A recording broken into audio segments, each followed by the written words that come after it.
नमस्कार दोस्तों, मैं Sakshi Mishra, numerology expert, vastu consultant, रत्न एडवाइजर एंड करियर काउंसलर आपके YouTube channel life of destiny में आपका स्वागत करती हूँ, अभिनंदन करती हूँ। तो आज इस नए वीडियो के जरिए हम आपको एक ऐसी बात बताने जा रहे हैं जो आज के समय में हर व्यक्ति के जीवन में बीत रही है। आज के समय में जो सबसे ज्यादा प्रभावशाली है या हम यूं कहें कि सबसे ज्यादा आज जिसका प्रभाव है वो है नेगेटिव एनर्जी का। जी, नकारात्मक ऊर्जा। क्या है ये नकारात्मक ऊर्जा, नेगेटिव एनर्जी? आज हर व्यक्ति जो है वो परेशान है किसी न किसी बात को लेकर। आम भाषा में हम अगर कह दें तो व्यक्ति कह देता है कि वो हमसे जलन कर रहे हैं, या वो हमसे ईर्ष्या कर रहे हैं, या वो हमको आगे बढ़ता हुआ नहीं देख पा रहे हैं। कह देते हैं हम अपनी अपनी भाषाओं में अलग अलग तरीके से। अब होता क्या है यहाँ पे, सपोज करिए कोई व्यक्ति है, अगर एक स्टूडेंट की बात ले लें या हम किसी व्यक्ति की बात ले लें, अगर वो सक्सेस होता है, उसकी नौकरी लग जाती है, उसके मन में क्या भाव आया? पॉजिटिव भाव आया, सकारात्मक ऊर्जा क्रिएट हुई। उसने क्या किया? उस चीज को वो सबके साथ शेयर करता है कि अरे वाह भाई मेरी नौकरी लग गई। वो मोहल्ले में, अपने आसपास कॉलोनीज में या फिर अपनी फैमिली में, दोस्तों में सबको मिठाई बांटेगा, पार्टी सेलिब्रेट करेगा, खुशियां मनाएगा कि हाँ भाई मेरी नौकरी लग गई। लेकिन हमारी उसी सोसाइटी में, उसी फैमिली में, उसी सर्किल में ऐसे भी लोग होते हैं जो हमारी तरक्की से खुश नहीं।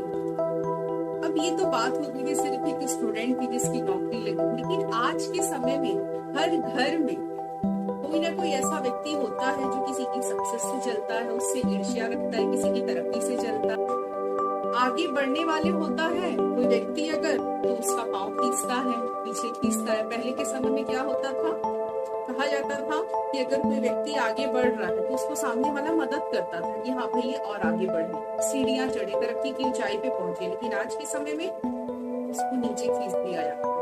फिर इसमें होता क्या है, व्यक्ति जब सक्सेस को पा रहा होता है उसको पीछे खींचा जाता है, जिससे कारण क्या होता है, वो कई बार असफल हो जाता है, निराशा उसके गले पड़ जाती है या उसके दिल में घर कर जाती है, और वो बहुत ही हताश, निराश और अपने आप को बेसहारा समझने लगता है कि भाई मैंने इतने समय से इतनी मेहनत की, इतनी तपस्या की, और सक्सेस पाने के बाद आज मैं जो है किसी न किसी समस्या का शिकार होता जा रहा हूँ। कहते हैं ना, हम अगर किसी की नजर हमको लग गई तो क्या होता है, हमारी तबीयत बिगड़ जाएगी, घर में कलह कलेश होने लग जाएंगे। अगर शादी होगी, कोई बच्चा है घर में, तो उसकी शादी फाइनल होते होते टूट जाती है, या सब कुछ होने के बाद, ओके होने के बाद भी जो है वो रिश्ता हाथ से चला जाता है। कई बार कहा जाता है कि बस नौकरी तो लगने ही वाली थी, एक पॉइंट से चूक गए, बिल्कुल आधे नंबर से रह गए, 2 नंबर से रह गए। क्या है ये चीज? किसी का बच्चा बहुत खूबसूरत होता है, बहुत सुंदर, बहुत प्यारा होता है, अचानक वो एकदम बीमार पड़ने लग जाता है, उसकी तबीयत खराब होने लग जाती है। होता है ये सभी के घरों में।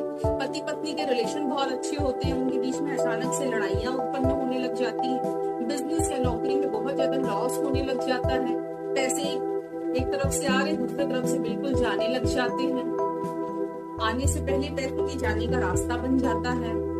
क्या है ये सारी चीजें? कोई व्यक्ति लगातार घर में बीमार पड़ रहा है, लगातार प्रॉब्लम्स बढ़ रही हैं, ट्रीटमेंट कराने में भी ये पता नहीं चलता कि यहाँ पे बीमारी है, सारे टेस्ट नॉर्मल आते हैं। तो होता है ये हम सभी के साथ। तो अब हम समस्या का विस्तार न करते हुए जाते हैं समाधान की ओर कि आखिर अब हमको इन सब चीजों से बचना कैसे है, अपना बचाव कैसे करना है। क्योंकि आज प्रकृति का चारों ओर का जो वायुमंडल है, वातावरण है, बिल्कुल तमो प्रधान हो चुका है। इसमें हमको अपनी सुरक्षा कैसे करनी है ये जानते हैं। निगेटिविटी से हमको बचना कैसे है, अपना बचाव, अपने परिवार का बचाव हमको कैसे करना है, ये मैं आपको बताऊंगी। क्योंकि ये जो पूरी दुनिया है ये किससे चलती है? एनर्जी से चलती है। जी हाँ, ऊर्जा से चलती है। विवेक बिंद्रा जो एक बिजनेस कोच है, उनको कौन नहीं जानता। उनका एक बार किसी व्यक्ति ने इंटरव्यू लिया था, मुझे ऐसा ध्यान आ रहा है, शायद बोमन ईरानी जी थे जिन्होंने उनका इंटरव्यू लिया था। तो अपने इंटरव्यू में विवेक बिंद्रा जी ने जो है अपनी सक्सेस का जो आधार है उसने बताया था कि वो है श्रीमद् भगवत गीता। जी हाँ, श्रीमद् भगवत गीता। श्रीमद् भगवत गीता को आज फॉलो करते हुए आज इतने ऊंचे मुकाम पर है। उन्होंने अपनी वीडियो में ये शब्द कहा है, आप जाके देख सकते हैं। तो अब आपको करना क्या है? आपको अपने जीवन में श्रीमद् भगवत गीता को फॉलो करना है। जी हाँ, अध्यात्म की ओर जाना है। आज मनुष्य भागम भाग भरी जिंदगी में बस दौड़ रहा है और वो अपनी लाइफ में इतना बिजी हो चुका है कि स्पिरिचुअलिटी के लिए, अध्यात्म के लिए, ज्ञान के लिए उसके पास भी समय नहीं है। तो अपनी सक्सेस को पाने के लिए, तरक्की करने के लिए जीवन में, नेगेटिव लोगों से बचने के लिए, नेगेटिव वाइब्स से, नेगेटिव वाइब्रेशन से बचने के लिए आपको भगवत गीता को फॉलो करना होगा, उसे पढ़ना होगा और उसमें कही गई बातों को अपने जीवन में धारण करना होगा। फिर पढ़ के, सुन के, एक कान से सुन के दूसरी कान से हमको निकालना नहीं है। तो ये जो भगवत गीता है और उसमें जो कही गई बातें हैं, ये क्या है? ये हमारा सुरक्षा कवच है। ये नेगेटिव वाइब्स को हमसे दूर रखेगा। और कोई भी व्यक्ति अगर नेगेटिव एनर्जी लेके हमारे सामने आता है तो वो हमारी पॉजिटिव एनर्जी जो है उस नेगेटिव एनर्जी को दूर कर देगी। कहते ना, संग का रंग। अगर हम अध्यात्म की ओर चलते हैं तो इससे क्या होगा? हमारा जो ऑरा है वो तो पावरफुल बनेगा ही, साथ साथ में हमारा घर, हमारा परिवार, हमारा बिजनेस, हमारा व्यापार, हमारी नौकरी, हमारे बच्चे, हमारा सब कुछ सिक्योर रहेगा, सेफ रहेगा। जी हाँ, तो जो आगे बढ़ने का हमारे जीवन का राज है वो भी किसमें छुपा होता है? भगवत गीता में छुपा हुआ है। तो आजकल होता क्या है, कोई व्यक्ति या बहुत से व्यक्ति बहुत ज्यादा उलझे हुए हो जाते हैं, बहुत परेशान हो जाते हैं, बहुत ज्यादा उलझन में चले जाते हैं, इतना नेगेटिव हो जाते हैं। 4 तरीके के लोग आज पाए जाते हैं। पहले वो जो परेशान हो जाते हैं, डिप्रेशन में चले जाते हैं। दूसरे वो जो बिल्कुल पागल हो जाते हैं समस्या परिस्थिति के आगे पे। तीसरे वो जो बिल्कुल गुमसुम हो जाते हैं, बिल्कुल चुप हो जाते हैं। हम कहते हैं उनको देख के, अरे ये तो इतना बोलते थे, ये तो इतना बोलने वाले थे, अचानक कैसे इतने साइलेंट हो गए। और चौथे सीधा अपने ऊपर की टिकट काट लेते हैं, यानी अपना जीव घात कर लेते हैं। तो क्यों है ये 4 प्रकार के लोग? नेगेटिविटी के कारण, किसी ना किसी बातों के कारण, परिस्थिति के कारण इतने परेशान है कि उनको जीवन बोझिल लगने लग जाता है।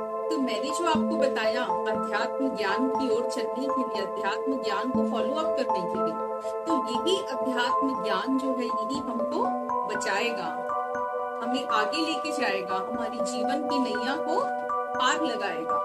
तो चलिए अब मैं आपको अपना बताती हूँ कि मैंने कैसे अपने जीवन में अध्यात्म ज्ञान को फॉलो किया है, मैं कैसे करती हूँ अध्यात्म ज्ञान को फॉलो।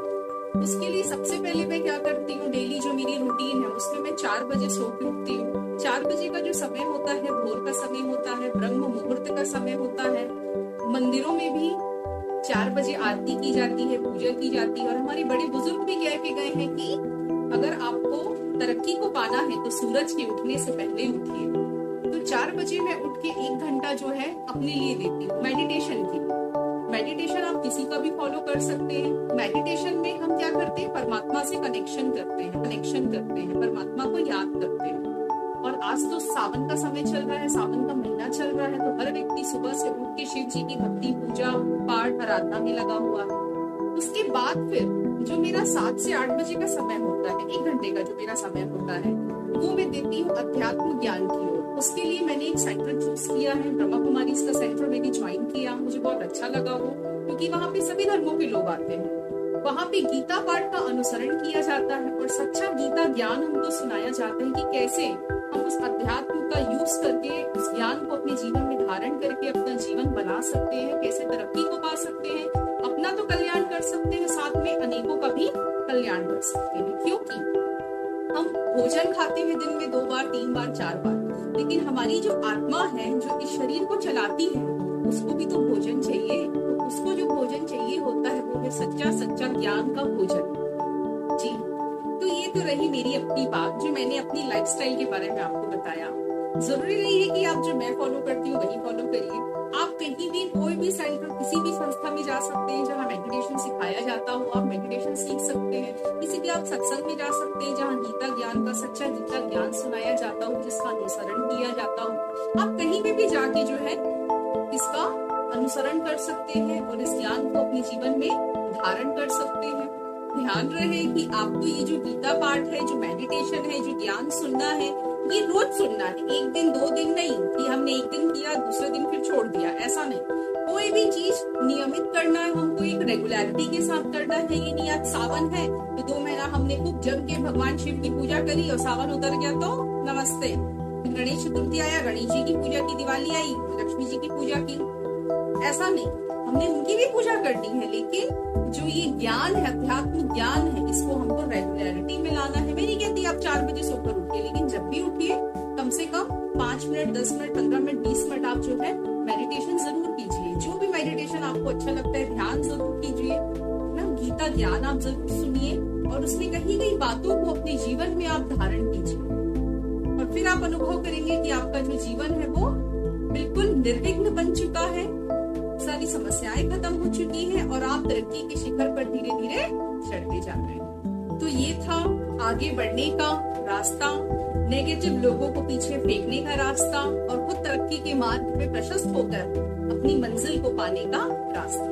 तो ये जो मैंने आपको बताया ये सभी के लिए लागू होता है, चाहे तो छोटा बच्चा हो, बड़ा हो, बिजनेसमैन हो, वृद्ध हो, गृहिणी हो, वर्किंग वुमेन हो, चाहे कोई भी हो, XYZ, कोई भी वर्ग के लोग, कोई भी समुदाय के लोग, कोई भी जाति के लोग, सभी के लिए ये लागू होता है, क्योंकि मनुष्य तो हम सभी हैं। और इसी के साथ मैं अपनी वाणी को विराम देती हूँ और आशा करती हूँ कि मेरे द्वारा कही गई बातें आप सभी को समझ आई होंगी। अच्छा, जय हिंद, जय भारत।